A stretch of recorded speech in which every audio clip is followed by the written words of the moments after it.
కాంగ్రెస్ పార్టీతోనే సంక్షేమం సాధ్యమని బడంగ్పేట్ కార్పొరేషన్ గుర్రంగూడ 6వ వార్డు అభ్యర్థి వెంకట్ గౌడ్ తరపున గడప గడపకు వెళ్లి కాంగ్రెస్ పార్టీకి ఓటు వేయాలని ఓటర్ మహాశైలను కోరారు।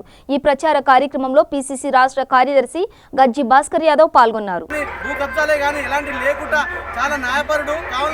కాలనీవాసులు కూడా ప్రతి ఒక్కరూ వారు ఒకటే కంఠంతో చెప్తున్నారు, మేము కంపల్సరీ వెంకట్ని మేము గెలిపించుకుంటాం। మా కాలనీ తరఫు నుంచి నిలబడడం గ్రేట్ కనుక మా కాలనీ తరఫులో 1000 ఓట్లు ఉన్నాయి, 1000 ఓటు వన్ సైడ్ వేసి వెంకట్ని గెలిపించుకోవడం అని చెప్తున్నారు।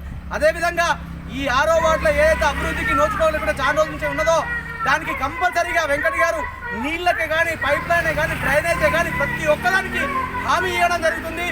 గెలిచిన వెంటనే ఆ యొక్క కార్యక్రమాన్ని వెంటనే పూర్తి చేస్తారని వాళ్ళకు హామీ ఇవ్వడం కూడా జరిగింది। చెప్తున్నా టీఆర్ఎస్ కార్యకర్తలే కానీ ఎవరే కానీ ఇక్కడికి వచ్చి డబ్బు పంచి అది చేసి ఓటర్ని మభ్యపెడుతున్నారు కానీ ఖబర్దార్ నేను చెప్తున్నా టీఆర్ఎస్ వ్యక్తులారా మీకు పోయే రోజులు వచ్చినాయి కనుకనే ఇలా చేస్తున్నారు। ఏదైతే ఇంకొకరు కూడా వచ్చినారు, ఏదైతే ఇండిపెండెంట్గా అతను కూడా వేస్తున్నారు, డబ్బు పంచి ఏదో ఓటర్లను మభ్యపెడదాం అనుకుంటారు కానీ సగైన బుద్ధపదం మీకు చెప్పి మా వెంకట్ని గెలిపించి అత్యంత మెజార్టీ ఓటర్తో గెలిపించి అతని ఈ వార్డు నుంచి కంపల్సరీగా కౌన్సిలర్గా చెప్పిస్తారని వాళ్ళు మాకు హామీ ఇవ్వడం జరిగింది।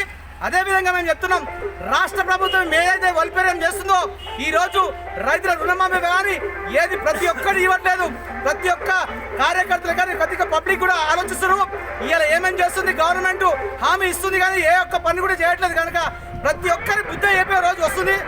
బుద్ధి చెప్పి ఈ రోజు కేసీఆర్ మెడలు వంచి కంపల్సరీగా దిగజార్చి ప్రజల్లోకి వచ్చినట్టు చేస్తారని ఈ సందర్భాన్ని తెలియజేసుకుంటూ